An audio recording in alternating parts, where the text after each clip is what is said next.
Alors voilà, tu vois, c'est LCI hein, qui nous le dit, le monde nous l'envie. Hein. Donc 2 jours seulement après l'entretien de Emmanuel Macron à la Maison-Blanche, Donald Trump annonce que les produits européens seront prochainement taxés à 25%. Le monde entier nous l'envie. Pourtant, c'est ce que dit Rutel Krief. Je te propose qu'on l'écoute parce que là, dans le délire quatrième dimension, tu sais, le métaverse, là, les mecs, ils sont chez Père, mais alors à un point, c'est... faut l'écouter, faut l'écouter, faut le voir pour le croire, sinon, écoute. C'est où votre parti pris politique, Emmanuel Macron? Alors on sait qu'en France c'est difficile pour lui, mais si on regarde au-delà de nos frontières, vous dites le monde nous l'envie.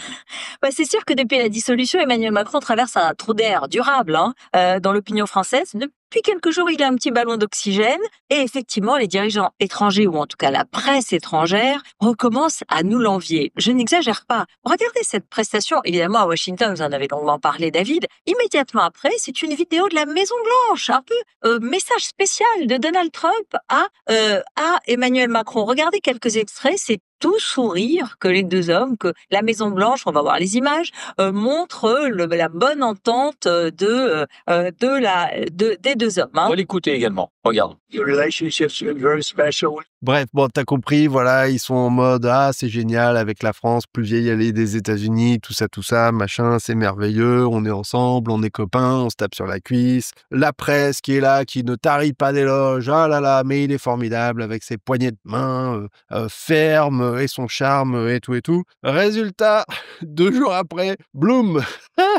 Les produits européens seront taxés à 25%, a annoncé Donald Trump mercredi 26 février. Le président américain s'en est d'ailleurs violemment pris aux Européens à l'occasion de la première réunion de son cabinet à la Maison-Blanche dans un style qui lui est propre. L'Union européenne a été conçue pour emmerder les États-Unis, a-t-il lancé. Donald Trump appliquerait donc les mêmes règles à l'Union européenne qu'au Canada et au Mexique. Bah écoute, bravo, hein, la diplomatie française, franchement, la diplomatie européenne, devrait-on dire, vraiment magnifique, surprenant, étonnant. Bon, qu'est-ce que tu veux que je te dise? Ça craint. Moi, j'ai demandé à Grok. Grok, c'est l'IA de Musk, tu vois, qui va avec X, tu vois. J'ai demandé à Grok quels sont les produits qui allaient être impactés. Et donc, la réponse, elle est très claire. Si Donald Trump, en tant que président, impose des droits de douane de 25% sur les produits européens, les secteurs les plus impactés dépendront du volume et de la valeur des exportations vers les États-Unis, ainsi que de la sensibilité de ces produits à la hausse des coûts. Voici les principaux produits européens qui risquent d'être les plus touchés. Alors, on va avoir les pièces et les voitures, là, les pièces automobiles et les voitures. Donc, voilà, l'industrie allemande, pour qui ça va pas forcément super bien déjà de base, ben, bonne chance, hein. Volkswagen, BMW, Mercedes, très exposés avec les États-Unis qui sont un marché clé pour ces constructeurs et des exportations de plusieurs dizaines de milliards d'euros par an, t'imagines. Ensuite, on va trouver les vins et les spiritueux. Donc, coucou Pernod Ricard, hein, tout ça. Hein. Donc, les exportations de vins français comme le Bordeaux, le Champagne et d'alcool fort, cognac, whisky écossais vers les États-Unis représentent environ 5 milliards d'euros par an. Une hausse des prix dus aux droits de douane pourrait freiner la demande, surtout dans un marché sensible aux variations de coûts. On va trouver également les produits de luxe. Hein, comme LVMH, comme L'Oréal, les cosmétiques, les crèmes, les Louis Vuitton, le Chanel, voilà, qui pourraient souffrir. Ces produits souvent haut de gamme génèrent des milliards d'euros d'exportation. Une taxe de 25% va les rendre moins attractifs face à la concurrence. On va aussi trouver les médicaments, parce que l'Europe, avec des marchés comme l'Allemagne, la France, l'Irlande, c'est un gros exportateur de médicaments vers les États-Unis. Hein. Il y a aussi toute la chimie allemande, etc., tu vois, où ils ont quand même une grosse expertise pour tout ce qui est chimie et médical. Bref, qu'est-ce que tu veux que je te dise? C'est pas vraiment... Enfin, je sais pas ce que t'en penses, voilà. Mais en tout cas, c'est violent, quoi, comme truc. Il faut savoir qu'en fait, Trump, la manière avec laquelle il fonctionne, c'est toujours la même. C'est que il fait des deals, il fait des accords et des négociations. Et pour négocier, il va toujours taper très fort au début, mettre un grand coup de poing, tu vois, et ensuite, on se met autour d'une table et on parle. Donc, est-ce que ces droits de douane seront appliqués? Est-ce qu'ils seront appliqués sur tous les produits? Sur quels produits? Avec qui ils veulent faire des accords? Mais voilà, c'est ça la question qu'il faut voir. c'est comment ça va se passer dans le concret et de quelle façon tout cela se sera appliqué. J'espère que c'est uniquement des effets d'annonce pour mettre les gars autour d'une table des négociations, parce qu'il va essayer de tirer un maximum parti de la situation au bénéfice de son pays. C'est une évidence. Alors, nous, dans le même temps, qu'est-ce qu'on voit qui se passe en Europe et en France? On voit qu'on a quand même une restriction très forte du champ des possibles en ce moment, si je puis dire, d'accord? Alors évidemment, il y a des questions qui sont relatives à la liberté, il y a des questions qui sont relatives aussi à l'argent, à l'épargne. Tu sais, tout ça, c'est des notions qui sont vraiment imbriquées, intimement liées. L'argent, c'est de la liberté. Quand t'as pas d'argent, t'es pas libre, tu vois? Ça, c'est vraiment des choses qu'il faut comprendre, quoi, tu vois? Je vais même aller plus loin, hein. Il y en a certains qui disent que l'argent, il a pas d'odeur, mais moi, ce que je peux te dire, c'est que le manque d'argent, lui, il pue la merde, hein. Et ça, c'est une réalité que de plus en plus de personnes sont en train de vivre, et l'État, le gouvernement ne se cache plus sur ses ambitions d'aller taper directement dans l'épargne des Français. Alors, partiellement, un tout petit peu, juste comme ça, tu vois, réallouer une partie du livret A pour financer la défense européenne, pour ceci, pour cela, tu vois. Il y aura toujours une bonne raison pour aller taper dans la caisse des gens. Il y aura toujours une bonne raison. Ça, il n'y a aucun souci par rapport à ça. Et du coup, moi, j'ai plein de gens qui me demandent, mais qu'est-ce qu'on peut faire pour essayer de se protéger? Est-ce qu'il faut partir? Est-ce qu'il faut se casser, etc. Il faut savoir déjà que la question de l'expatriation, c'est des questions qui sont très, très personnelles et qui sont pas simples, parce que l'herbe n'est pas forcément toujours plus verte ailleurs. Voilà, pour faire simple. Donc, c'est des choses qu'il faut vraiment étudier en détail. Mais déjà, ce que tu peux encore faire, même si c'est moins facile qu'avant, déjà, c'est d'essayer de protéger ton épargne, ton argent, tes économies, et ça peut passer par une débancarisation partielle, tu vois, c'est clairement.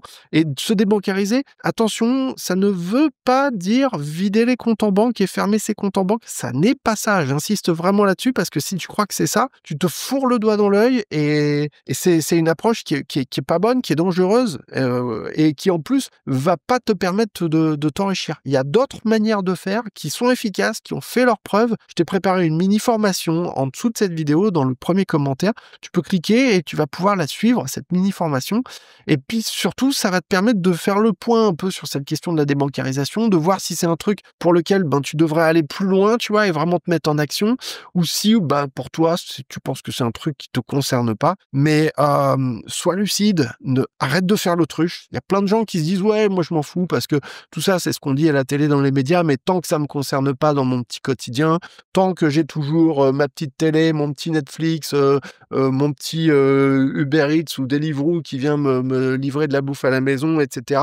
Voilà, ma vie, elle va pas changer et tout va rester cool exactement comme avant.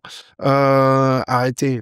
Franchement, si vous en êtes à ce point-là, déjà, je vous plains, d'une, et de deux, arrête de croire que ces choses-là ne vont pas t'impacter. Elles t'impactent déjà. Tu ne le vois peut-être pas, mais elles t'impactent déjà lourdement. Et la seule question qu'il faut se poser, elle est très simple. Penses-tu que dans 10 ans, les choses iront mieux? C'est la seule question qu'il faut te poser, tu vois.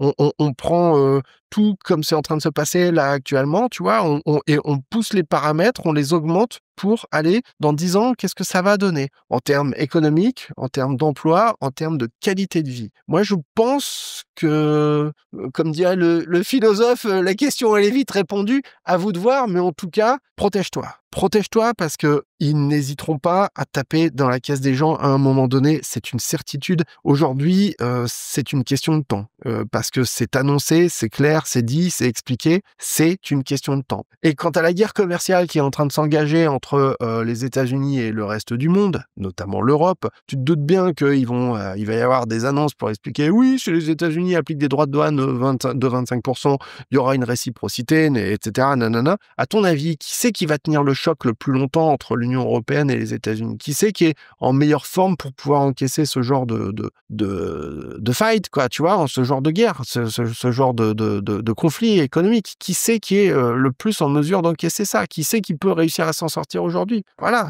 je pense qu'à un moment donné, les gens sont en train de prendre conscience que ça va pas qu'il y a des fermetures d'entreprises en pagaille, qu'il y a des chiffres du chômage réel qui sont catastrophiques. On t'explique qu'il y a des créations d'entreprises, etc., et que tout va pour le mieux dans le meilleur des mondes. Mais ce qu'il faut voir aussi, c'est que ces entreprises qui se créent, c'est pas forcément des grosses entreprises qui vont générer énormément de jobs. Si pour toi, être auto-entrepreneur et de faire chauffeur VTC, c'est très bien VTC, mais voilà, tu fais ton business, tu vois.